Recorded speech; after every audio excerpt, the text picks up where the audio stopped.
YS Jaganmohan రెడ్డికి ఢిల్లీ పెద్దలు appointment ఇచ్చారా లేదా, ఈయన కోరాడా లేదా, దీని మీద రాత్రి నుంచి ఒకటే హోర్ అనమాట. వచ్చే వారంలో ఆయన ఢిల్లీకి వెళ్తారు, అపాయింట్మెంట్ కోసం ట్రై చేస్తారనో రకరకాలుగా వార్తలు వస్తున్నాయి. నిజానికి ఈ అంశంలో జగన్మోహన్ రెడ్డికి అపాయింట్మెంట్ ఇచ్చే ఛాన్స్ ఎంత? ఆల్రెడీ ఆయన అయితే కోరారన్నారు, కానీ ఇంతవరకు ఏ ప్రతిపక్ష నేతను కూడా ఎన్డీఏ పెద్దలు కలిసిన దాఖలాలు లేవు. వీళ్ళు అడిగింది లేదు, వాళ్ళు కలిసింది లేదు. ఇంతవరకు అయితే కన్ఫర్మ్. కానీ జగన్మోహన్ రెడ్డి కలుస్తారా లేదా, సగం సగం అవకాశం. ఎందుకంటే రాజకీయాల్లో ఎప్పుడు ఏదైనా జరుగుతుంది కాబట్టి ఆ 50% ఇచ్చాను, కానీ నేను నిజానికి కలవరు, ఇది షూరు.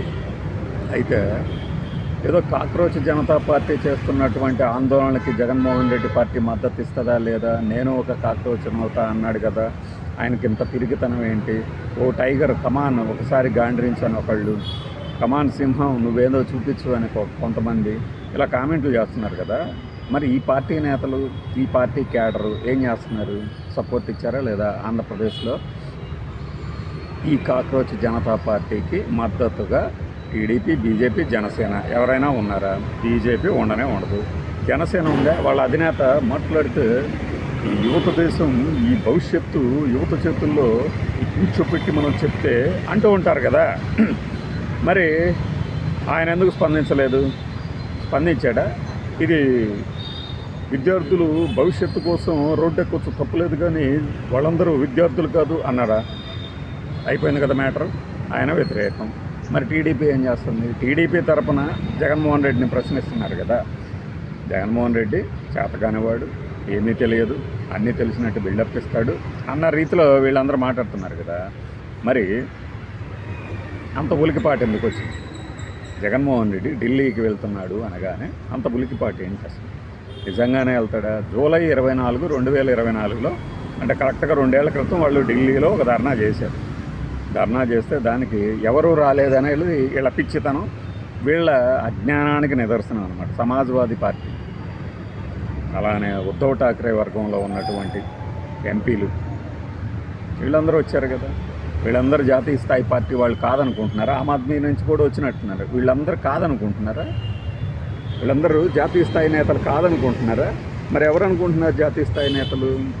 జనసేన, టీడీపీ, ఈ రెండేనా? ఈ రెండింటి నుంచి ఎవరు హాజరు కాలేదంటారు అప్పట్లో? ఎలా చూస్తారు?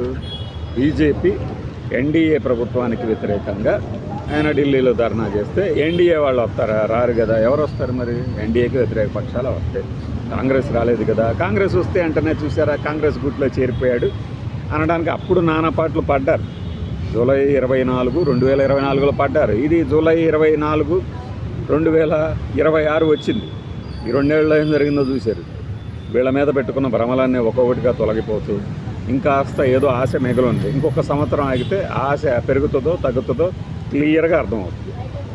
ఇంకొక సంవత్సరం ఆగితే జూలై 26, 2026 నాటికి పరిస్థితి ఏంటి? జూలై 24, 2024 నుంచి చూస్తే ఎంతో గొప్ప ఆశలతో చాలా గొప్ప విజయాన్ని అందించారని చెప్పుకుంటూ ఈ రోజుకి చెప్పుకుంటూ తిరుగుతూ ఆశలు నెరవేరుస్తున్నారా లేదా అనేది వాళ్ళకే తెలుసు, ఇంకొకళ్ళు చెప్పక్కర్లా. ఈ క్రమంలో జగన్మోహన్ రెడ్డి ఢిల్లీ వాళ్ళకి దగ్గర అవుదనుకుంటున్నారు. సార్ ఏంటి సార్, మీరు ఇస్తే ఇవ్వండి, లేకపోతే ఉండండి అంటూ అర్థం పర్థం లేని వ్యాఖ్యానాలు ఏంటి? జగన్మోహన్ రెడ్డి ఢిల్లీ ఏంటి, బెంగళూరు ఏంటి, చెన్నై ఏంటి, ఎక్కడికైనా వెళ్తాడు. మీ అనుమతి అవసరం లేదు కదా. అనుమతి అవసరం లేదు. వైఎస్ జగన్మోహన్ రెడ్డి గొప్పగా ప్రకటించాడు కాక్రోచులకు మద్దతు. ఆ పార్టీ నుంచి ఎవరైనా వెళ్ళారా? ఆ పార్టీ నుంచి ఎవరైనా వెళ్ళారా? వాళ్ళ పిల్లల్ని పంపించారా అనే వాళ్ళకి? అంతకుముందు జరిగిన ధర్నాల్లో ఎవరైనా పంపించారా? ఈ యూట్యూబర్ల పిల్లల్ని, ఈ న్యూస్ ఛానల్ తాలూకు పిల్లల్ని ఎవరైనా పంపించారా? మరి అంతకుముందు ఢిల్లీలో టీడీపీ అధినేత గారు మన ప్రత్యేక హోదా కోసం దీక్ష చేశారు కదా. ఏదో ఎన్డీఏతో ఒక 2.5 ఏళ్ళు కలిసి కాపురం చేసి ప్రభుత్వంలో, ఆ తర్వాత బయటకు వచ్చినప్పుడు అప్పుడు వెళ్ళారా? మరి ఎవరైనా వెళ్ళారా? అప్పుడు లేని ప్రశ్నలు ఇప్పుడు ఎందుకు అంటే జగన్మోహన్ రెడ్డి ఫ్యాక్టరు. రే పొరపాటున ఏమన్నా జరిగిపోతుందేమో. పొరపాటున కనుక అపాయింట్మెంట్ వచ్చిందా చచ్చారే ఆ రోజు ఊగిపోతుంది అనమాట. సోషల్ మీడియాతో పాటు వీళ్ళకి అసలు అలా ఎలా ఇస్తారండి అనుకుంటే కింద నుంచి ఇంకొకటి బయలుదేరుతారు ఆ రోజున. అయితే అలాంటి పరిణామాలని అవాయిడ్ చేస్తారు. అమిత్ షా, మోడీ గారు అవాయిడ్ చేస్తారు. ఏదైనా రేపు ఎలక్షన్ల తర్వాత ఏదైనా జరిగి అంటే ఫలితం వచ్చి జగన్మోహన్ రెడ్డి మళ్ళీ ముఖ్యమంత్రి అయితే అప్పుడు కలుస్తారు, వద్దన్నా కలుస్తారు. అప్పుడు మనం అందరం ఒక టీం అంటారు. అప్పుడు రాష్ట్రాల ముఖ్యమంత్రులు, ప్రధానమంత్రులు. కానీ అప్పటికి మళ్ళీ వాళ్ళు కూడా మళ్ళీ గెలవాలి కదా. ఎన్డీఏ కూడా రెండు జరగాలన్నమాట. ఆ ఒక్కటి జరగాలంటే, ఆ ఒక్క మీటింగ్ జరగాలంటే, హెడ్డింగ్ ఇదే పెట్టేద్దామా, ఆ ఒక్క మీటింగ్ జరగాలంటే ఇవన్నీ జరగాలని చెప్పేసి అసలు జగన్మోహన్ రెడ్డి అపాయింట్మెంట్ కోరాడు అనగానే వీళ్ళందరికీ ఇంత టెన్షన్ ఉంది. ఎక్కడో చూశాను, ఈడీ రంగంలో దిగిందంట, జగన్లో వేడి పెరిగిందంట. మళ్ళీ మొదలుపెట్టారు స్వామి. ఏమి ఈడీ ఎక్కడికి రంగంలో దిగింది? ఎన్ఫోర్స్మెంట్ డైరెక్టరేట్ ఏం చేస్తుందో పాపం ఆ అధికారులు చెప్తారు.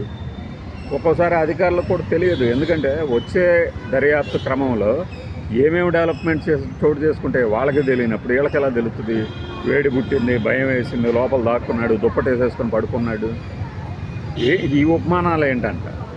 ఇప్పుడు ఒక కేసు వచ్చింది, వివేకానంద రెడ్డి గారి మర్డర్ కేసు.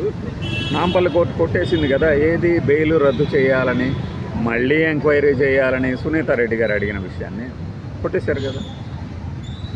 అంటే ప్రతి నరాల్లో ద్వేషం నింపుకుంటూ హేట్రెడ్ని స్ప్రెడ్ చేసే వాళ్ళకి ప్రశాంతంగా ఆలోచించడం తెలియదు. ఇప్పుడు మనము ఏదైనా ఇన్సిడెంట్ గురించి మాట్లాడుతున్నప్పుడు కానీ ఏదైనా ఎంత గొడవ చేస్తున్నా కూడా ప్రశాంతంగా పరిస్థితులు ఉండాలి అంటే ఇదిగో చూడండి, మీకు ఇక్కడ ఒక చిన్న పావురం. మేము కూర్చున్న చోట ఎంత పెద్దగా మీకు వినపడాలని అరిచినా కూడా పక్కకు వచ్చే దాని పని చేసుకుని పోతాం. అంటే దానికి మేము అలాంటి నమ్మకం కలిగించాము, మేము హాని చెయ్యము అని. కానీ కొంతమందిని చూస్తేనే అంత దూరంలో చూడగానే కొన్ని జంతువులు పారిపోతాయి, ఎగిరిపోతాయి. ఎందుకు అంటే దే కెన్ స్మెల్ అనమాట. ప్రమాదం ఉంటుంది, వీడు ప్రమాదభరితమైన వాడు అని. ఎందుకంటే వాళ్ళ నుంచి విడుదలయ్యే రసాయనాలు, మార్ఫిన్స్ ఇవన్నీ కుక్కలు కానీ ఇలాంటి పశుపక్ష్యాదులు వెంటనే గమనిస్తాయి. కానీ ఇలాంటి మనుషులు మాత్రం వీళ్ళ దగ్గర ఉన్నటువంటి ప్రమాదకర సాధనాలు, సిగరెట్లు, బీడీలతో వచ్చేసేసి మన దగ్గర వచ్చేసి కూర్చొని ఏదో చేద్దాం. మన ధోరణి, మన ప్రవర్తన గమనించినప్పుడు సేమ్ బర్డ్స్ అంటే ఒక్క రకం పక్షులు ఒకే గూటికి చేస్తాయి అంటారు కదా. అట్లా జగన్మోహన్ రెడ్డికి సంబంధించినటువంటి డెవలప్మెంట్స్ విశ్లేషించాలి. అంతేగాని నువ్వు అలా చేస్తావు, నువ్వు ఇలా చేస్తావు, నువ్వు అలాంటి వాడు ఇలాంటి వాడు అంటుంటే గౌరవం ఎక్కడ దక్కుతుంది? ఇప్పుడు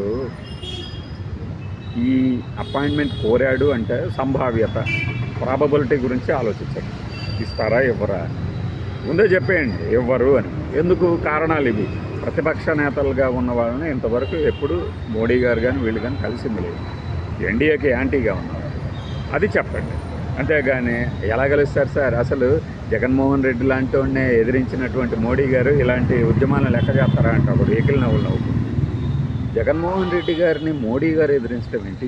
ఈ వ్యాఖ్యానాలు ఏంటి? ఏం మాట్లాడుతున్నారు? అసలు ఎక్కడికి పోతున్నారు? అలాంటి వాళ్ళకి ఏంటంటే కళ్ళకి ఈ పొరలు గమ్ముతాయి. ద్వేష పొరలు గమ్మినప్పుడు వాస్తవాలను ఏంచి చూడటం చేత కాదు. కాబట్టి ఏంటంటే వచ్చే వారంలో ఢిల్లీ ఆయన అపాయింట్మెంట్ కోరినా అక్కడేమీ ఇవ్వరు నాకు తెలుసు. కానీ వీళ్ళల్లో అయితే వణుకు, పొరపాటుని ఇస్తే అని అంతే.